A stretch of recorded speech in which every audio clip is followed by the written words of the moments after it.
একের পর এক বড় পরিবর্তন নিয়ে আসছে স্টার জলসা। চলতি ধারাবাহিকে নতুন চমক আনবার সাথে নতুন কনসেপ্টে ধারাবাহিকও আনছে। টিআরপি তালিকায় আবার নিজের আধিপত্য কায়েম করতে প্রায় একই সঙ্গে দুটি নতুন মেগা নিয়ে আসছে কর্তৃপক্ষ, এলা ও গোড়ার গল্প।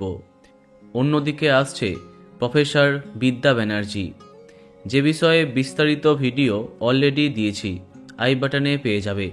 কিন্তু এখন প্রশ্ন, শেষ কে হচ্ছে? সেই তালিকায় কে আছে?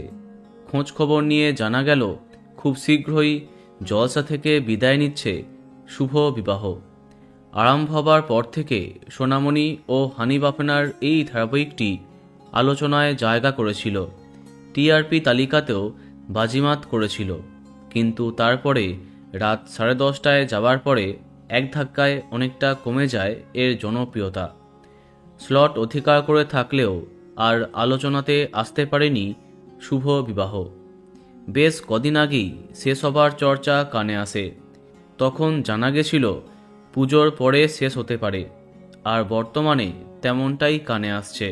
শুভ বিবাহ শেষ করে তার জায়গায় প্রাইম টাইমের কোনো ধারাবাহিককে পাঠিয়ে সেই প্রাইম টাইমে নতুন মেগা আসছে।